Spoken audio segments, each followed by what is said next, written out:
नमस्कार दोस्तों, daily current affair में बीएस के जीके हब पर आप सभी का स्वागत है। आज का क्वेश्चन है, रक्षा मंत्री राजनाथ सिंह ने नौसेना भवन का उद्घाटन कहाँ किया है? तो इसका आंसर हो जाएगा दिल्ली में। अभी हाल ही में राजनाथ सिंह ने नौसेना ने अपना पहला स्वतंत्र मुख्यालय जो है की स्थापना की है और दिल्ली में की है। तो यह दिल्ली में नौसेना भवन का पहला स्वतंत्र मुख्यालय स्थापित करता है। पहले नौसेना भवन में 13 अलग अलग संस्थानों का संचालन करती थी, जिसमें समन्वय करना यानी कि कम्युनिकेशन करना बहुत ही मुश्किल हो जाता था। इसी के तहत नौसेना ने अपना पहला नौसेना भवन का उद्घाटन किया है दिल्ली में। तो अगले क्वेश्चन की ओर चलते हैं। हाल ही में पीवी नरसिम्हा राव मेमोरियल पुरस्कार से किसे सम्मानित किया गया है? तो इसका आंसर हो जाएगा रतन टाटा जी। अभी रतन टाटा जी को पीवी नरसिम्हा राव मेमोरियल पुरस्कार से सम्मानित किया गया है।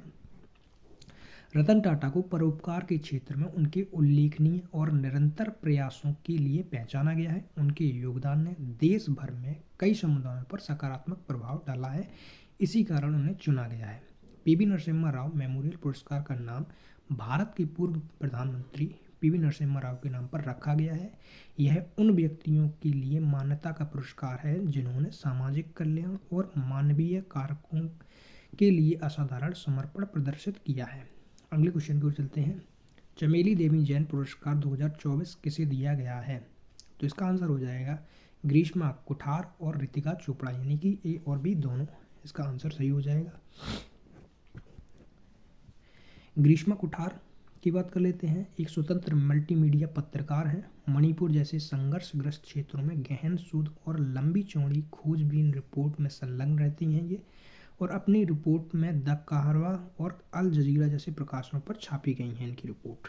रितिका चोपड़ा की बात कर लेते हैं। इंडियन एक्सप्रेस दिल्ली में प्रमुख राष्ट्रीय ब्यूरो और राष्ट्रीय शिक्षा संपादक हैं।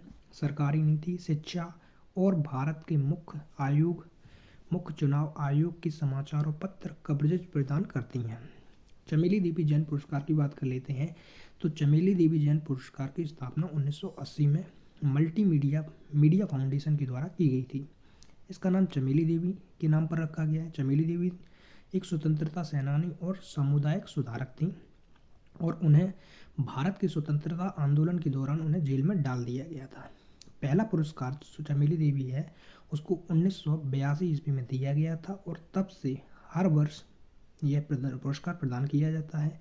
यह पुरस्कार सामाजिक विकास, राजनीतिक, लैंगिक न्याय, मानवाधिकार, स्वास्थ्य, संघर्ष और उपभोक्ता मूल्यों जैसे क्षेत्रों में प्रभावशाली पत्रकारिता को मान्यता देता है।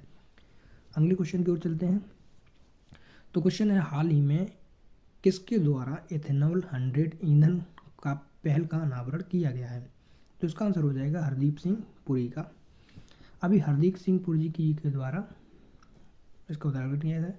तो अगले क्वेश्चन की ओर चलते हैं। हाल ही में प्रसार भारती के अध्यक्ष के रूप में किसने पदभार ग्रहण किया है? तो इसका आंसर हो जाएगा नवनीत कुमार सहगल। अभी हाल ही में प्रसार भारती के अध्यक्ष के रूप में नवनीत कुमार सहगल को नियुक्त किया गया है। अगले क्वेश्चन की ओर चलते हैं। हाल ही में सऊदी अरब ग्रैंड प्रिक्स किसने जीती है? तो इसका आंसर हो जाएगा मैक्स वर्स्टैपेन ने जीती है। अभी हाल ही में Saudi Arabia grand prix max Verstappen के द्वारा जीती गई है।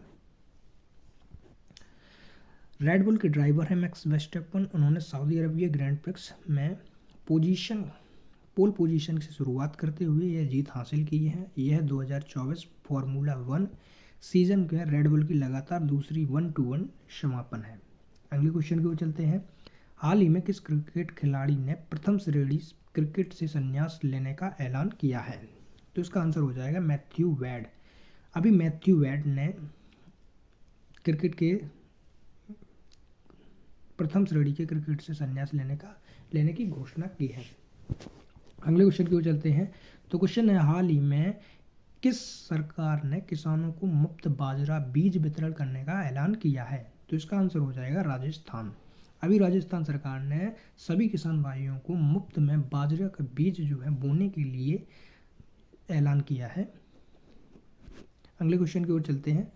तो क्वेश्चन है, किसने अपना पहला ड्रैगन फायर लेजर वेपन का सफल परीक्षण किया है? तो इसका आंसर हो जाएगा ब्रिटेन।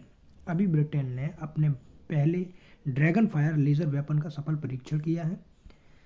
तो ब्रिटेन ने हाल ही में अपने dragon fire laser detector energy weapon यानी कि LDEW का सफल परीक्षण किया है, जो उल्लेखनीय रूप से कम लागत पर दुश्मन के विमानों और मिसाइलों को रोकने की अपनी क्षमता का प्रदर्शन करता है।